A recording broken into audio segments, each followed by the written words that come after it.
Now results from our exclusive Eyewitness News poll, which shows Congressman David Cicilline is in big trouble. Our poll reveals he would lose to Republican opponent Brendan Doherty by 15 points if the election was held today. The poll also shows widespread unhappiness among voters for the first-term Democrat. Let's get right to Eyewitness News reporter Tim White, who's live in the newsroom with our exclusive results for campaign 2012.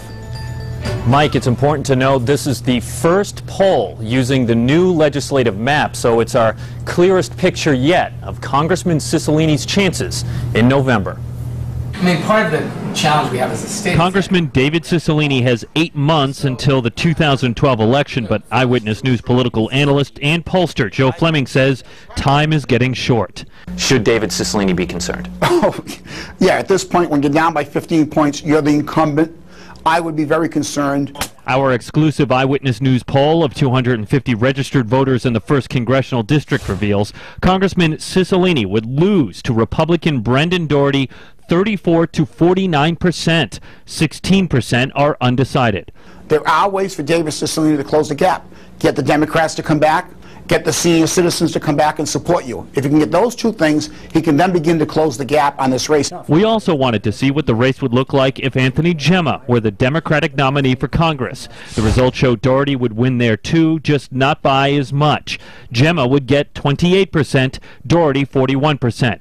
But more people aren't sure, 27% undecided. Gemma, a Democrat, says he will make up his mind soon if he will take on Cicilline in a primary, but he says the numbers aren't about him or Doherty.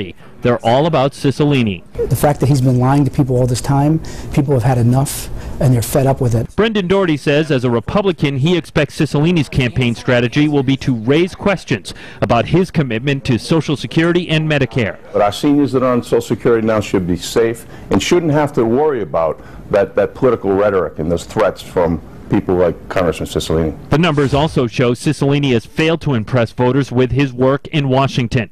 His job approval numbers are the lowest we've seen in our polls. Statewide, of 500 registered voters polled, Cicilline gets a 20% favorable rating and a 66% unfavorable. Do you anticipate this to be the toughest campaign you've ever had? Absolutely. So what are you going to do differently? Well, I'm going to, I don't know that it's different. What I'm going to keep doing is focusing on the work I was elected to do. Obviously, the campaign hasn't sort of really begun, and there's going to be an opportunity to really compare and contrast candidates. We also asked voters how they feel about where Rhode Island is heading. A depressing 67% of you feel that Rhode Island is heading in the wrong direction. But if there's a silver lining, that's down from 70% when we asked 2 years ago. Live in the newsroom, Tim White, Eyewitness News. We also asked the registered voters we polled to rate Congressman Jim Langevin's job performance. 46% gave him a favorable review. 39% went with unfavorable. Again, the margin of error here is 4.38%. For an in-depth look at our campaign 2012 exclusive poll, you can go to our website, WPRI.com. There you can check out all the results and break them down by gender, location, age, and more. There is a link to our exclusive poll right now on our homepage.